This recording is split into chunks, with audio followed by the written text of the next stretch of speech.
The Esperia Vanduul Stinger replica is available to us in-game now. But how does it fly? Is it any good? We're going to find out.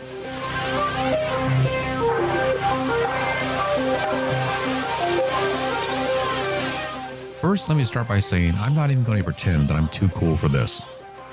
This ship is amazing. For real, take a second and absorb the hotness that is on your screen right now.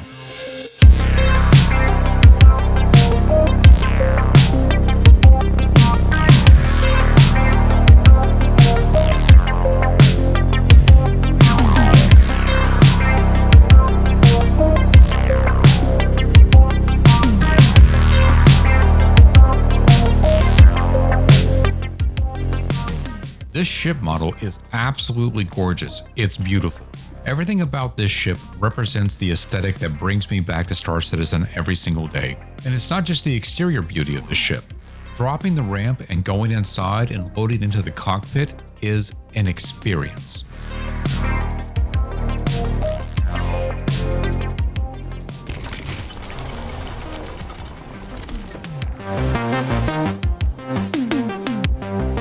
I'm often criticized for being too harsh in my view of the game, but I am going to say this, and I don't think anyone can argue with me. The artistic design, concept, and ship building teams really nailed this one. And I'm just going to say this, artistically, the Vanduul Stinger is a triumph. But how does it fly? Short answer, not as well as you'd hoped. As usual, I'm going to point out that every ship in Star Citizen is a trade-off. You get this, and you lose that. So when it comes to handling, this ship doesn't perform as well as, say, the Guardian or the Scorpius.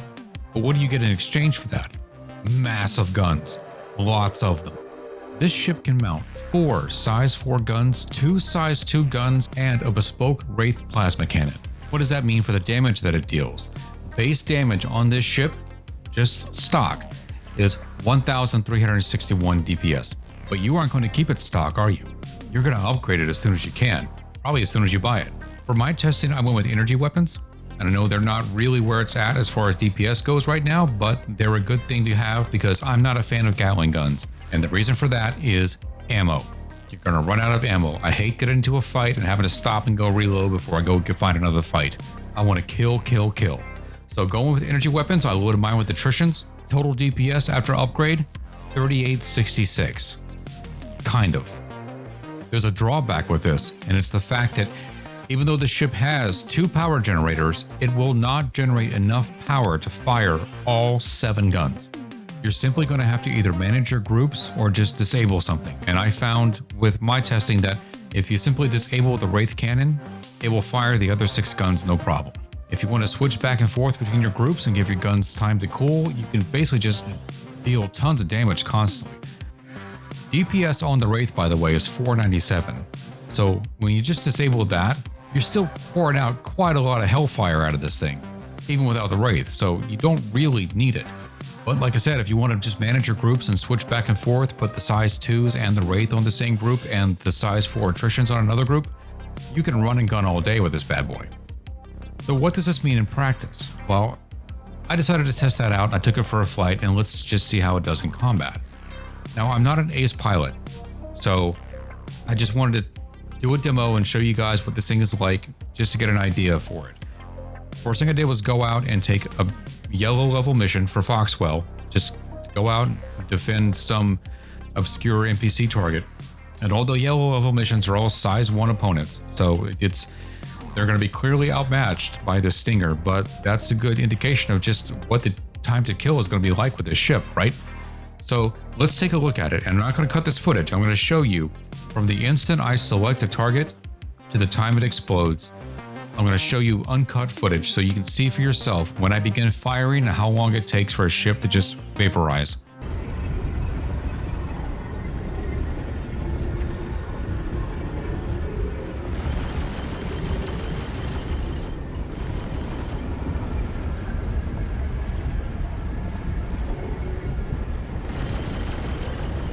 Thank you. I thought we were done for. Holy shit, did you see that? Let's watch that again. First volley drops the shields. Second volley drops the ship. I went through and I timed this. If all these shots had been consecutive, it would have been 4 seconds from full shields to kill.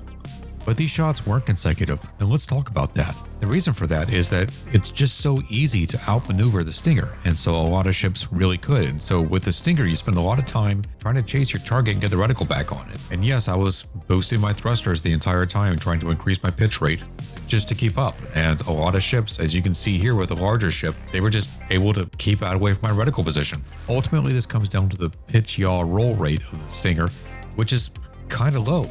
Here are the same stats for the Guardian. Here are the stats for the Scorpius. Just for comparison, a couple other heavy fighters. And the Stinger is a poor competitor in this category. It just doesn't handle that well. So for dogfighting, the Stinger is just not a great ship. And to illustrate that point, I'm putting in the background a video of me fighting a Scythe, which is a short, small, squirrely little ship that could easily outmaneuver the Stinger. And I had a devil of a time trying to kill this ship. But the way you mitigate trying to keep up with all these ships is you might want to change your guns out. Attritions are great. I like to use attritions because they're a good blend of high DPS and good traversal speed for the rounds you're firing. But at a distance, they lose just because they're not fast enough. If you want to increase your traversal velocity of your rounds, you might want to go with rhinos. You'll double your speed by 50%. And at distance, that really makes a difference. Here's the reason why. You'll do less damage with the rhinos than you do with the attritions, but it doesn't matter what your DPS is. If you're not landing your shots, then DPS is 0, isn't it?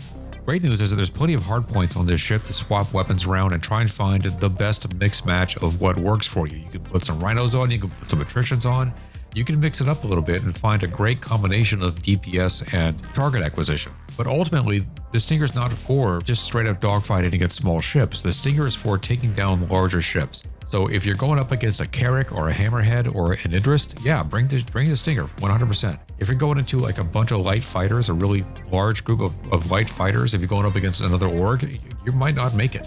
Like the Stinger up against like another player and a Gladius, I don't know if the Stinger is going to do it.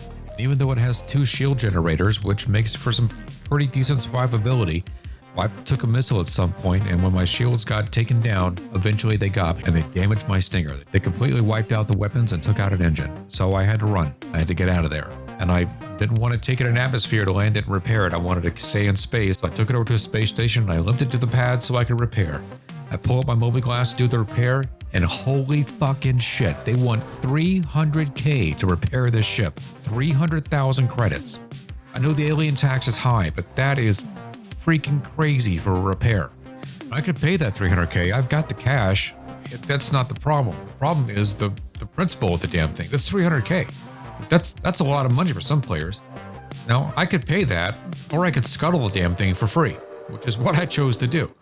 I ran inside the station, went to a terminal, reclaimed it. And what do you know, it's going to take 25 minutes for my ship claim to go through.